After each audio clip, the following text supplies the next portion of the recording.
Hey, welcome back to another episode of A Warrior Spirit, where the inner warrior shines in their light. Tonight, I have the pleasure of a dynamic couple, Nathan and Brigitte Brickl.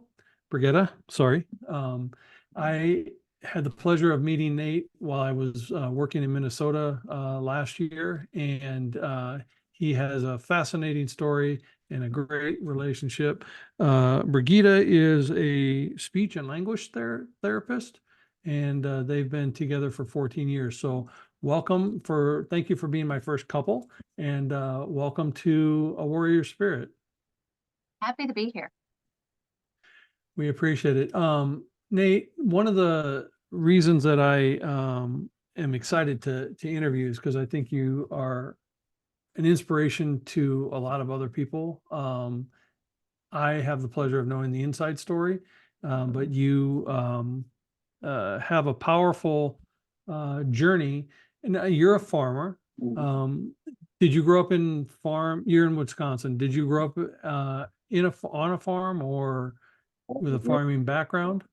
grew up on a farm and let's see, it probably went to I'm probably fourth generation out of the Brickl family to be farming in the immediate area. So when the Brickl settled from Germany, we settled about 5 miles from where I currently farm. So we didn't Wow. travel very. Once you're there, you're there. I'm familiar with the farm country in Wisconsin where you're at, because I delivered product to you for quite a while this past year. You're also in Amish country, um, which is probably why you don't travel very far. Amish don't they don't get around very much. Did you grow up in the Amish community or with the Amish people, or just in the general area with them? Area, neighbors, that kind of thing. Yeah. And then you guys have been together 14 years. How did you guys meet? I'll let my wife tell that story. He usually has an inappropriate comment for that one. So actually we met in 2007 online. It was still while the online movement was just kind of getting started. Hmm. And um when we started talking and I found out he was a farmer, again, being from Wisconsin, the first question was what kind of farmer you are. Because I'm pretty sure if he had been dairy, I don't think I would have ended up with him. That was no goes. That we have in my family a couple of dairy farmers, and we worked everything around birthdays, funerals, weddings. It was just not a commitment I was looking to take on. So, but no, started by talking online and then started meeting in person. So, And how long have you been in a speech and language therapist? yeah, about 18 years. Okay. And what got you interested in that? Because that's not your typical Wisconsin girl. No. So usually we to say that you either knew somebody or you yourself usually received speech and language therapy growing up. And that's kind of how you determined if you went into it as a program. I myself was a child with a disability and received speech and language assistance for a handful of years. And one of my most favorite mentors that I had growing up was my speech therapist. And so that kind of led me down that path. So what was the totality or what was your disability? What was, I have what is now known as more of like a learning disability. It's a central auditory processing disability. So information that comes into my brain needs to work around differently than maybe my peers. And so a lot of different approaches were taken to try and help me learn so that I could show what I had in my brain better to the teachers that were asking the questions, right? And what they found is I also had a little bit of tongue-tied speech difficulty with some of my sounds. And so for 3 to 4 years, I think I was receiving services directly for even the speech sound productions. And how old were you when you discovered, or your family discovered? Well, I think my family knew pretty early on that there wasn't something quite right. Um, but I had parents that were extremely good advocates for me. And so they started really, I'll say, shining a light on the fact that it wasn't a lack of trying, we'll say it that way, and something needed to be done. And so about second grade, I went through a bunch of testing. And was like tried for help in about third grade, and then was dismissed in sixth grade or midway through sixth grade year. So, and do you have siblings? I had a biological brother who had passed away from a rare heart condition. So, Oh, I'm and sorry to hear that. from Germany. Okay. So I know, children in general can be fairly hard and cruel. Did you have a good support system to get through some of those bullying phases? And Yeah, I would just say that at that time there was a term called like twice exceptional. That okay. was because I was part of the gifted and talented program, as well as having a learning disability. So I didn't spend a lot of time in the core classroom because I'd get pulled for additional assistance type services, and then creativity and expanding that once they figured out that I had these two factors going on, that when I was given special tools or accommodations, I could really flourish in these other areas. I will say whatever you did as a child, you would never know in your speech today that there was ever an issue. So, kudos to the work you did, and kudos to the people that took the time to not put you in a box and give you that right direction. It's interesting that when we look back at our life, it's usually a mentor or a teacher or somebody who went outside the box and made us feel heard or seen that has that lasting impact on our life. Exactly. So, once you guys got together, Nate, did your accident happen before or after you guys were together? After. After, okay. So how long were you together? We were married about 10 years. Sorry. So your accident was recent then, in the span of your guys' togetherness? Yeah. Okay. And the accident that I'm talking about, you were on a farm doing some work. Can you describe what happened to you? Well, we were using our drag line system, which is a bunch of like rubber fire hoses, about like 6 inch in diameter, made out of tough rubber. That's so we don't have to use a lot of trucks on the road, and we To do what? to spread manure, There we go. and so Okay. we had lines stretched out from the lagoon out to the fields, and we always find a road culvert to go under, so they don't have to go on top of the road, so we don't have to have vehicles to drive over them or build to worry about that. And it just so happened it was a freak accident.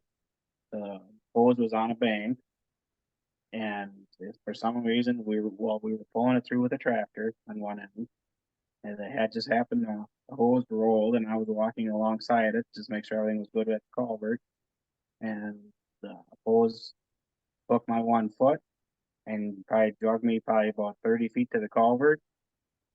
My left leg went into the culvert, and my right leg got bent around my back, tight to my body, where my foot and work shoe were 4 inches above my left shoulder. And I was stuck in the culvert. And you're not a gymnast. You're not a gymnast, so that's not a natural position. By the time the EMTs got there and got me out, it was about 45 minutes that I was stuck in the culvert up to my waist. And they had to use chop saws. But you remained conscious that entire time. I was conscious until they knocked me out For surgery. surgery for 3 hours later. So I Wow. remember getting cut out. I remember the ambulance ride. I remember the first hospital. I remember the helicopter ride from Viroqua to UW-Madison Hospital, UW Health Madison Hospital, UW Hospital Madison. So this is kind of as the wife, as the conscious one, because obviously he's unconscious. You had to make a really hard decision in that moment, didn't you? Well, for good or for bad, I received a phone call to let me know about it, which was grateful, but not a phone call you ever want to receive. And at that point, didn't really know what condition he was in. However, at the first hospital, I think it was, I was able to at least talk to him through the ER nursing staff. So I knew he was alive. And so they could give me kind of a play-by-play on what to expect. So by the time we got to the UW-Madison hospital and emergency intake, we kind of had an idea of how severe the injuries were. And because he was conscious, I was able to still talk to him before he went in for surgery. And so we kind of already knew what the plan was going to be. And what options did the doctors give you at that moment? The first ER doctor in Viroqua said he was 80% sure that my leg was going to have to be amputated.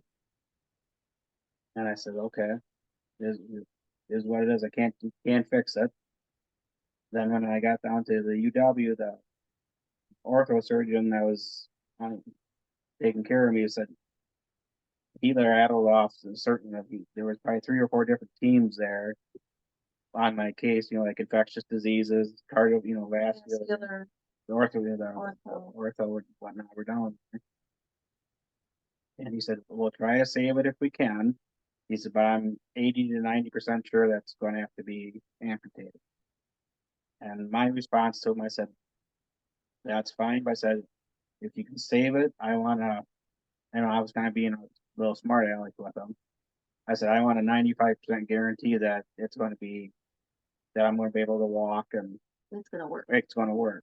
I said, if there's any doubt, do it now, because I didn't want to go through 2 to 3 years of surgeries and still not then have to have an amputation.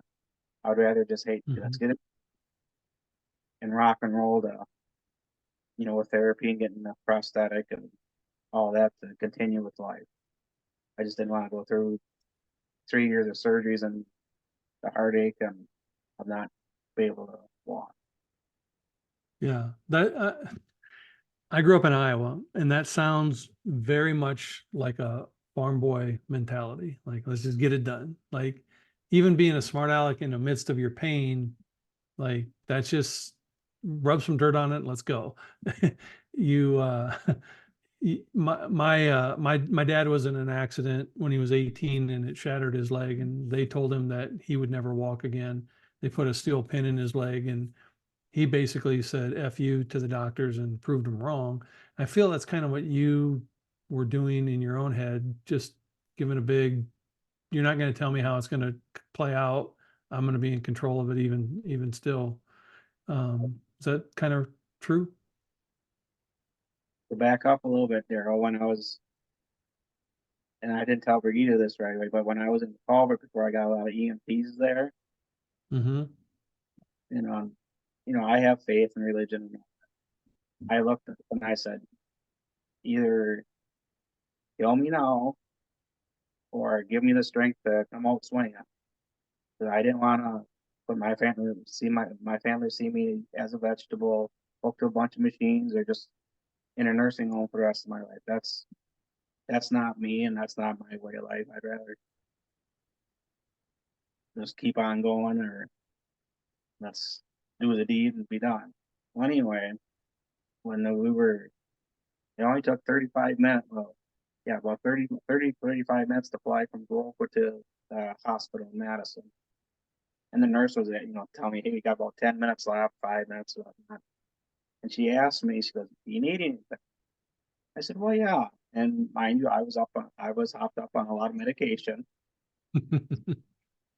I said, sure. I said, can we circle the Capitol with MedFlight before we land? And she kind of laughed. She goes, no, Nathan, we gotta get you to the hospital so you can get surgery. But the doctor and nurse got a good laugh out of that.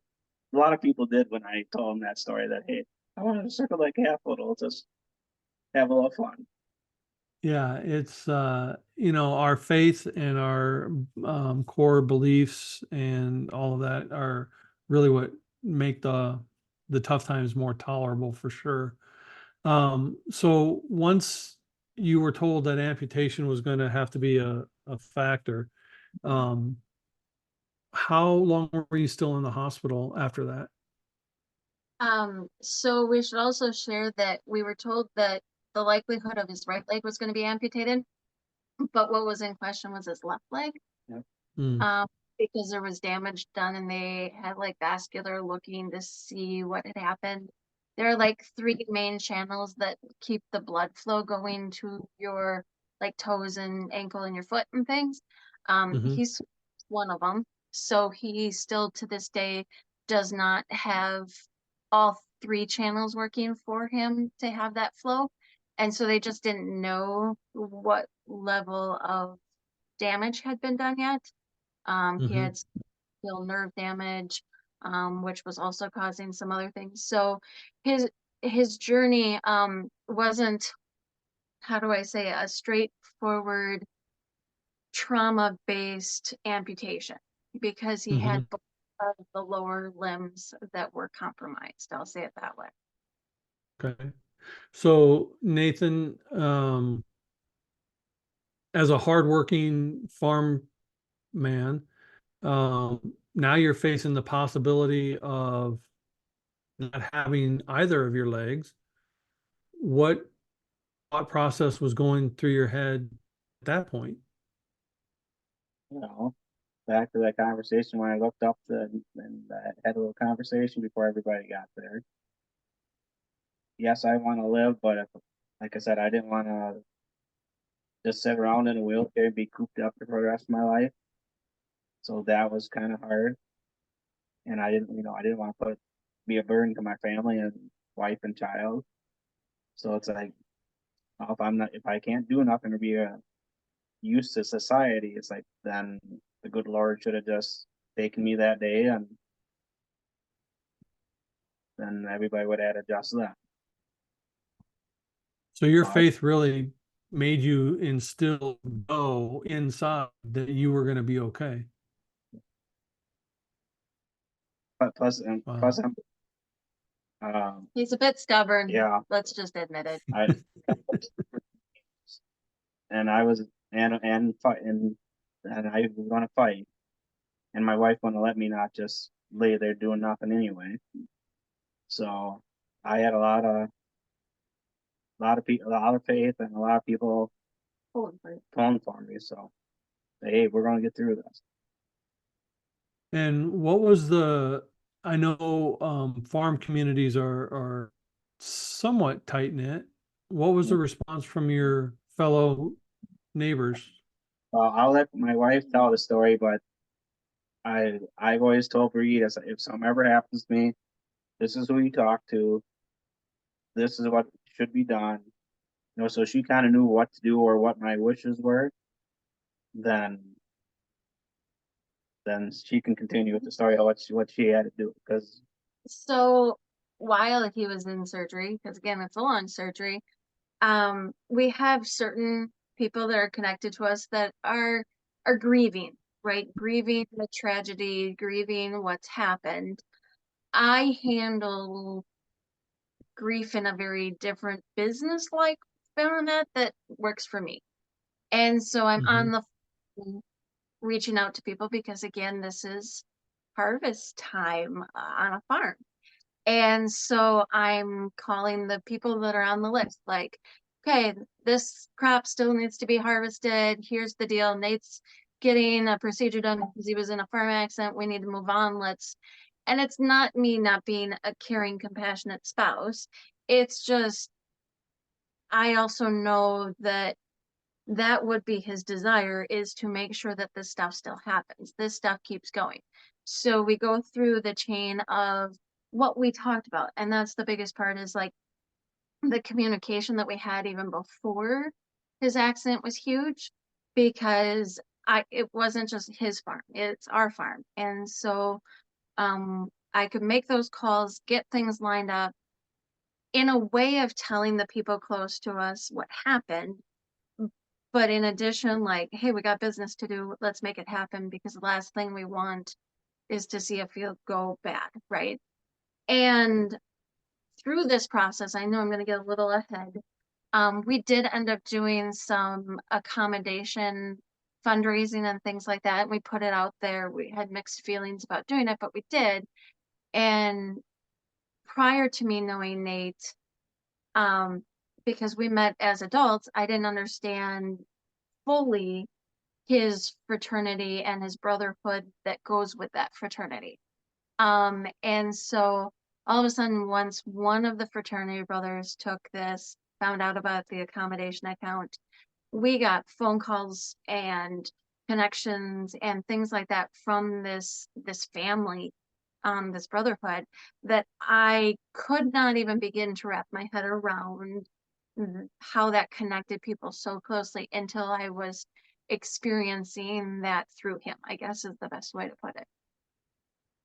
Yeah, it's in a brotherhood, and that's a great way to say it, because you hear it time and time again where one farmer has something happen and the rest of the farmers around rally to that.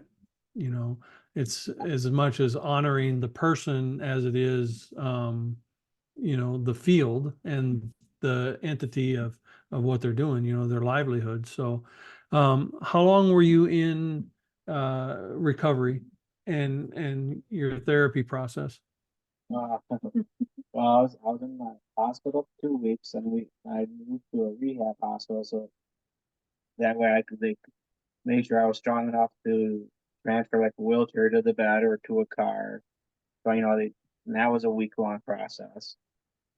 Then I had to let my body heal, rest, recover.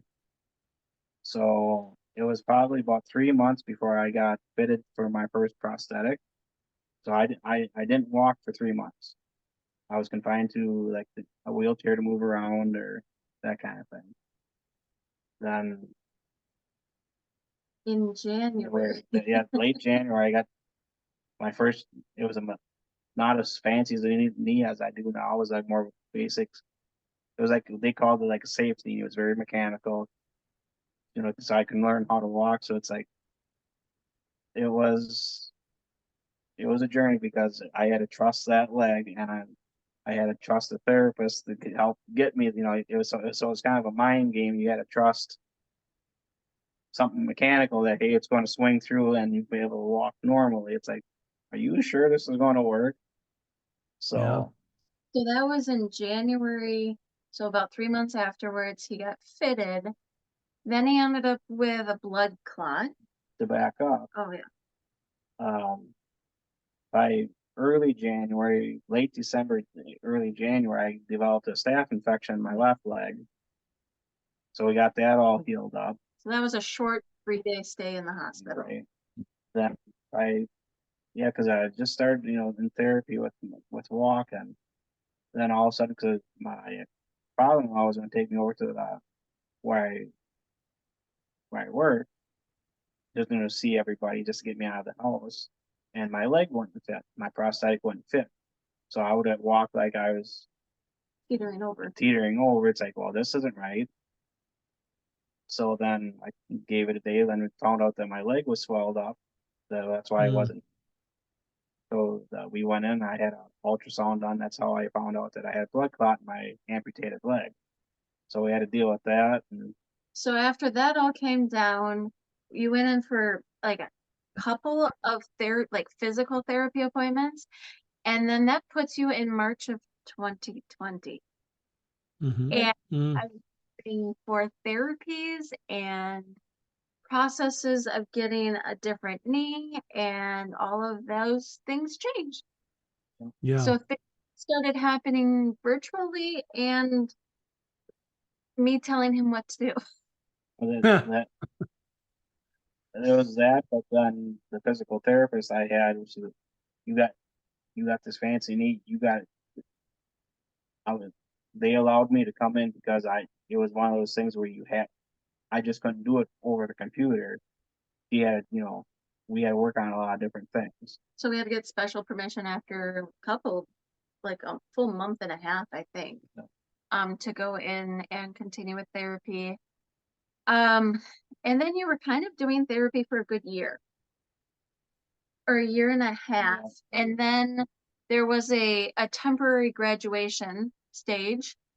But before that, he had gotten additional swelling just from neuropathy. And so then, because they were about ready to have him plateaued for therapy, we ended up getting to see a really amazing occupational therapist who does all of the lymphedema stuff.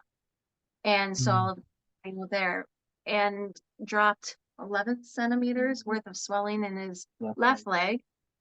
And so we could continue therapy a little bit further.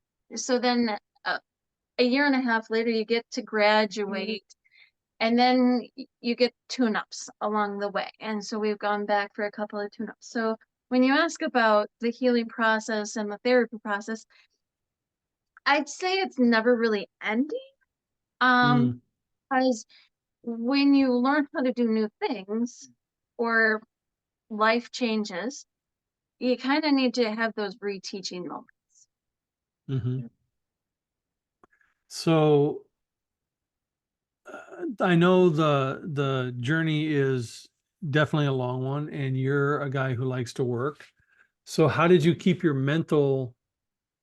I know you have your faith, but how did you keep your mental strength as well as your physical strength, given the fact that you are such a hard worker?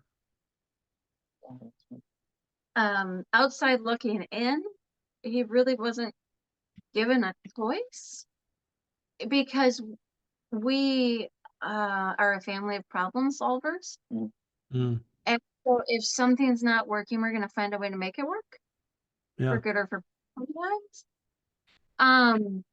But there was always one more hurdle that we wanted to get past, right? Mm-hmm. And so even while he was told, because I should back up. On his left leg, again, we were discussing, we weren't sure if he was going to lose it or not. He had something called an X-fix put on it. So he had a rod on the outside of his foot that kept his toes from dropping down. So the foot was kind of kept in this position in an L shape with rods coming out of it and then pulling his toes up. I mean, it was kind of something from Frankenstein, if you really ask for my opinion. But he couldn't put any weight down. So all transfers and things like that had to be done just by his upper body strength. And so being a farmer, this is kind of where that came into play as being beneficial. Upper arm strength is something that he has plenty of. And so when he was even in the hospital doing the therapies, he'd go through something really quick because they were ultimately, for most patients, trying to build that upper arm strength, upper body strength. So a lot of therapists that we came to know had to like adjust quickly because looks can be deceiving or whatnot, but his strength level didn't match where he was expected to be in the process. And so what that gave was a good conversation with everybody we always met about like, what could we do next? And so when you talk about his mental state, there was always something to chase after. There was always that carrot to dangle. And I think that was a big part of it. Yeah. And the physical therapist that I had, she liked thinking outside the box and being challenged because that was fun for her. So you have a patient like me that, hey, I was aggressive. I just didn't sit there, oh, go on with me. I don't feel like working it. No, I want to get back in the tractor, or I want to go fishing or hunting, or how do we get this done?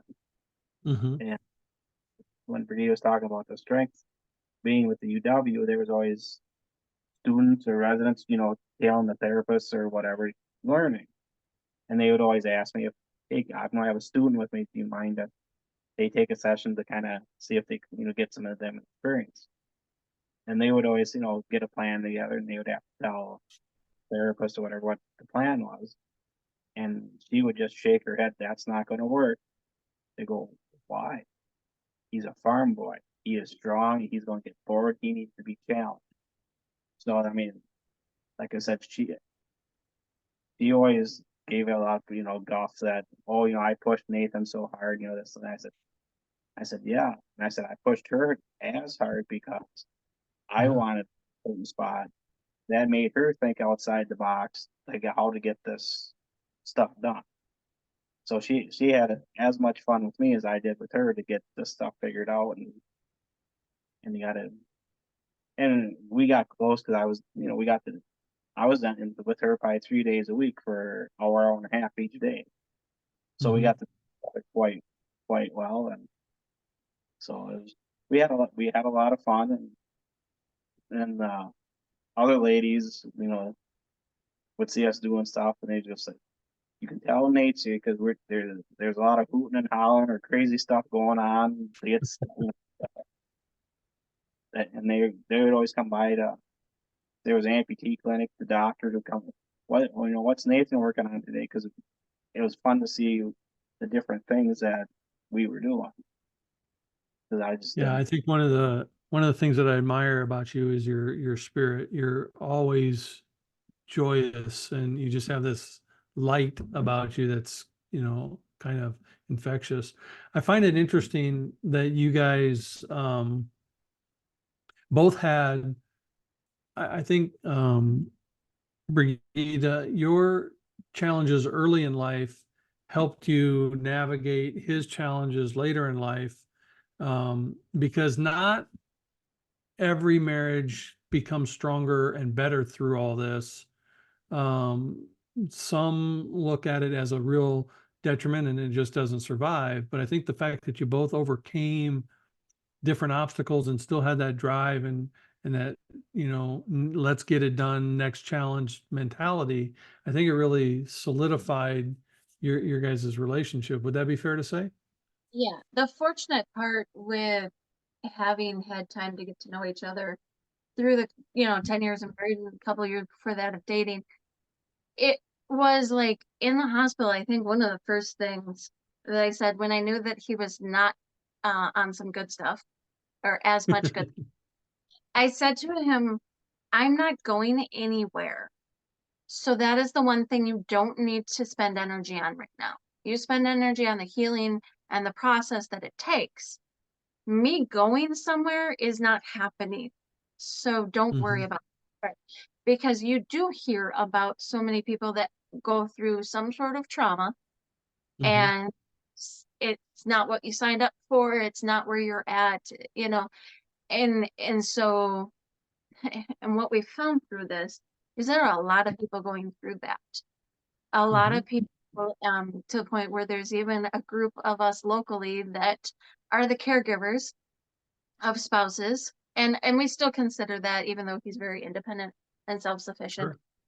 Um, but we get together now and we've created kind of a support group to be like, yes, this happened to our spouse, our significant other, but it affected all of us. It happened to us too. It wasn't a choice. It was, but we wouldn't change the connection to our significant other, to our spouse. Mhm. And so that was kind of like, just take that off the table. That's a non-issue, right? And that did help a lot, I think. Yeah, Nate knows, he met my wife, and my wife got chronically ill 3 months after we met. And so much like you, Brigitte, I said to her, let's focus on you getting healthy. I'm not going anywhere. And now we're going on 10 years. And she's been trying to get better for 9 of it. So I totally understand what you're talking about. It doesn't happen to just one of the partners. It affects the entire relationship. And if you're not, you know, I felt like I was married to her before we even said the I do's, and to me, the vows for better or for worse doesn't mean, well, when it gets hard, just go away, right? For better or for worse meant, okay, we're in the worst, let's get to the better. Right? So you work your way towards that. So I think that in and of itself is a testament to your character and your strength. And I think it's something you can inspire other people through, because the struggle isn't just for the spouse who was affected by the injury or the illness. The partner's carrying some of that, as well. So I applaud both of you for, your ability to get through all that. What's what describe the day when they told you, Nate, you graduated, you can go back to the tractor. Uh, I was in it before that anyway. Of course you were. Um, when I graduated, it was kind of it was a good feeling because I could, and it was very good. It was a good feeling, but it's like I still got a strong connection to. Recording till we come. What was that, Daryl? I had you frozen for a minute. My apologies. So yeah. It was a very good feeling, but like Brigitta said, I've gone in with tune-ups since then, just for it to work on a few things. Including learning how to roller skate. Yeah. I mean, Really? we have a child that they wanted to have a roller skating birthday party, so we make it happen, type of idea. Said the physical therapist that I had, we still get along with her quite well, and she just shakes her head at me each time that I have a goal for her to work on. It's like, and the prosthetic lady that built my leg, she goes, "Yeah, you can do that." She's on the bandwagon. Let's rock and roll. And we have such a strong connection with them. Is they teach physical therapists about amputees, so usually once a year I go down on campus to help teach physical therapists, and they get to see how. And it's just not me; it's a group of us with different Different types of amputation. different types of amputation, different legs, different equipment. So they get to see, experience, or hear our journey, what we all went through. And now they're also teaching resident doctors about amputees. So now, so it's usually like one's in the summer, one's in early fall. And Brigitte always goes with things because that way she can tell, as a caregiver and spouse, her aspect of it. Because like the first 2 weeks of when I was in that after my accident, the doctors would come in at 5:30 in the morning. This is the plant, So she was kind of my bookkeeper, I would say. So she kind of knew what was going on. She kept track of all of this. So the nurses would come up to her, hey, what's coming down the road for Nathan, or just different care. It's like, so she could tell her side of the story to these PT kids, students, and doctors, how it is from her end of it. And there's been times where certain doctors wouldn't want to listen to the spouse and or health, the advocate, because it's, hey, it's my way of what we're seeing at home, and this is what he's doing. So it's like, yeah, you have to listen to all aspects, not just me, because he's helping me, taking care of me. He knows he's experiencing certain things too, or seeing things. So it's like her opinion should be heard also as the caregiver and spouse. Mm-hmm. Absolutely. I love I mean, both of you are in tune with what the other is doing or the other looking to do. And I think that's so admirable. When are you going to get on some stages and start being a public speaker instead of a farmer? Yeah. I don't see that happening No. for him ever. If you on the farm, I'll be a lot happier camper. Well, you are an amazing soul, and I think you have a lot to share. So there's a lot that people can definitely learn from you. One aspect of this, you guys are a really strong couple. How did this affect your children or child? I think, Were you able to hear me? yeah, I think the biggest part of, I'm gonna kind of even just generally say family, right? So we have a child, and for them, I think because of the age that they were at, there was a little bit of, why did this happen? Why can't dad play the same way he used to play? And so as time has gone on, there's a lot more understanding. And I think due to that, they are an extremely caring and sensitive soul because of that, and understanding when they see somebody with a physical disability, or maybe not even physical disability, but they are just a lot more willing to help and jump in and pick up pieces or things like that, especially for age. Maybe forced to grow up a little bit faster than should have. We also are fortunate that Nate's parents and my father live near us. And so I think that has changed how they look at life a little bit at certain times.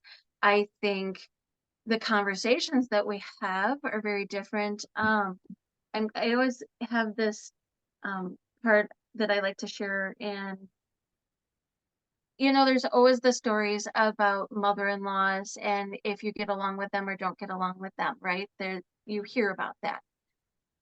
That actually, I'm gonna say Nate's accent helped our relationship, like bring us even closer together, because what ended up happening, she had to trust me that I was going to take care of her baby, right? Mm-hmm. And the fact that I didn't kick her out, right? I let her in, I kept her involved, I kept her informed. All of those pieces really changed like those dynamics then. Mm-hmm. So when you go through different events, I don't want to say you find out who you're close to, because that's with anything in life that can really kind of shine some light on some of those things. But it can sometimes really like strengthen how close of a connection you have to somebody. And I Mm-hmm. think that So I'm going to ask you each individually, if you had to give advice to someone who's going through their trauma or something, um, an issue like this, not necessarily the amputation part, but just the trauma part. Um, what would be your advice to help them get through it the best, other than their faith? you went first. uh, friends with, have that support system, friends, family, that kind of thing, because they will help you get through it. Because I like one of my farmer friends, him and his wife seen us. I was trying out a skid steer and a UT and a side by, and another piece of equipment came over and said, what in the heck do you think you're doing?" I said, "I'm going to buy a new skid steer so I can keep on farming." And he just shook his head and he said, and I told him, I said, he would be to do the same thing because his wife would probably put something on his keister to get him out of the house. And I said, you just gotta find that inspiration to keep going and problem solve. Hey, you gotta change something, figure it out, and keep moving. You just can't sit in a rocking chair and say, "Go home is me." Like you gotta live life. You just can't sit back and feel bad for yourself. I'm going to put a different spin on it. He's a lot more positive than I would be when I'm talking to somebody. I'm going to be Yeah. very honest with them and tell them it's going to stink and it's going to suck sometimes. Mm-hmm. And that's okay. Um, like that is the challenge, and that's part of it. I don't know what keeps doing that, Nope. but here's the thing. like we look really connected and things like that, but we would be lying if we didn't say that there were moments of pure exhaustion and frustration with each other. And that's okay. And I Mhm. think making sure somebody that's going through trauma or a big life adventure, change, whatever it is, it's okay to be frustrated. If I am frustrated, I'm not doing anything except needing the release from myself so that I can be available to be there to help. And so a lot of the people that I've talked to since then, as more of the caregiver approach, I've said, don't be surprised. I know you're like sugarcoating things right now and you're trying to be really optimistic and positive, but there is going to come a point where you are going to want to scream at each other. Mhm. It's and I'm going to tell a story because I think it's very important. There was something that was building up inside of me out of my frustration of being able to care for him out of fear, right? Like the fear of him not being able to do it for himself someday. So I'm pushing, I'm helping, I'm trying, but I still need to have that disagreement. I can't just not disagree because that shuts down that communication part. And so I said, get in your wheelchair because I want you to have the opportunity to roll away from me if you're frustrated. I can't just leave you here and make you take it because you have to still have that freedom. But I had no problem just being like, I have to yell at you right now. And so I walked down the hall and I screamed. That is what I have told people. It's like, that doesn't make you bad. It doesn't Mhm. make you not care. It just means that you're human too. And as frustrated as they get with the healing process through their trauma, you are also healing through that trauma. And you are allowed all of the Mhm. emotions that go with that humans experience. And that is, I think, the biggest thing that I would tell somebody is it's okay to have all of those emotions and to let them see that. Yeah. I I think as we when I help, because as a coach, transformational life coach, I help people overcome to get to where they want to go. And I think what you just said is very vital, because too many people want everything to just be sunshine and roses. And you know that to me is a toxic positivity. I think positivity is more of what Nate has, where there's a problem, there's a solution, let's figure it out, let's find it. Hope is our journey. That's positive. The toxic positive of everything sunshine and rainbows and unicorn farts, that doesn't work. And people oftentimes are never given the permission to sit in their grief, sit in their pain, sit in their sorrow. And that is a human element that is necessary for you to overcome whatever it is you're sitting in. And I told my wife this through our 9-year journey. It's okay to rest, just don't camp there. Like, we'll stop until you can gather your strength, but we're not staying here. And, then we'll find a way forward. And I think that's a very um, necessary message that you share with people, because they don't feel like they have permission to be sorrow or sad.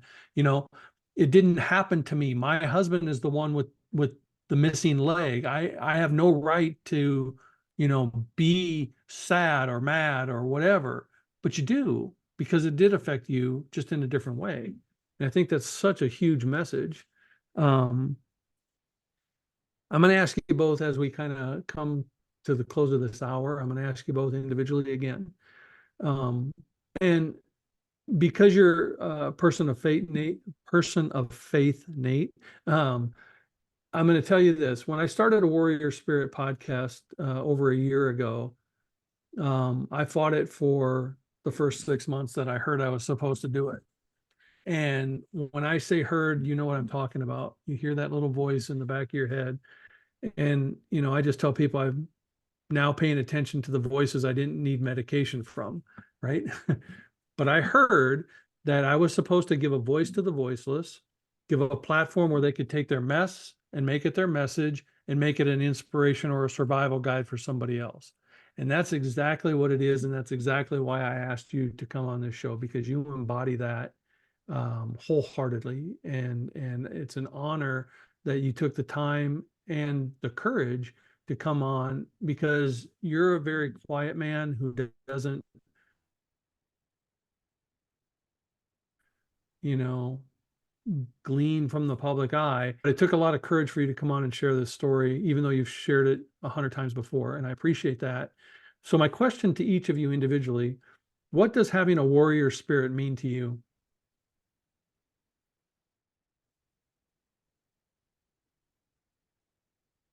Oh, I get to go first on this one. Mhm. Oh, okay. I think when you get knocked down, whatever, or knocked around, maybe is a better way of putting it. The fact of just being able to keep going. If that obstacle is in your way, how do you go around it? How do you go over it, around it, under it, fly over it, catapult yourself through it? There is some way. And I think the biggest part is knowing that you have people to help you find the other paths too. Because anytime you take on something by yourself, even if you do have that warrior spirit and that warrior inside of you, that is not an easy task. And it's always easier to find yourselves with other warriors, I guess would be the way to put it. Your turn. I guess for me, having a Absolutely. Or take a trip around the Capitol. really whatever works. Go ahead. Being a farmer, I think that's always helped me get through tough years or problems on the farm. You just gotta work through it, or hey, you gotta ask for help. Hey, like my dad, he's had a lot of experience in the farm with farming and whatnot. It's like, hey, Dad, I got this going on. What kind of get advice that way, or some of my other farmer friends. That's always helped through the years, and not to give up. And yeah, I just had a lot with one of the accommodations we built on the farm for my feed bin to check the level of the grain in the feed bin. Vertical ladders, and I don't agree on, or I shouldn't go up on vertical ladders to climb the bin. And I just happened to be going by my dad's farm, and he was there, and I swung in there. And he looked at me and said, "You got a crazy idea in your head." I said, "Yeah, I do." He said, "I'm going to involve you two on it." So this should be funny. And all I said to my dad was staircase and feed bin. And his mind went 1,000 miles an hour, and I got a nice metal bit. And people just drive by and said, "How did you come up with it?" I said, all I said was staircase and feed bin to my father, and that's what I got. He thought of a way to fix the problem, and it was done in a very nice way, and it was very beneficial.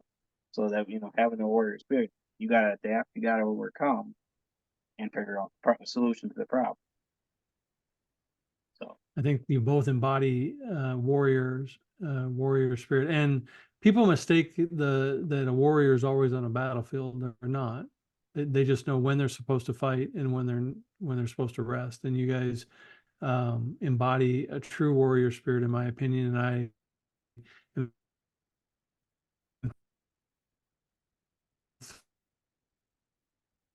thrilled and honored that you guys came on, and I appreciate have you. And I hope 2024 is your best year yet, and you keep keep on keeping on. So see your evening. Well, thanks.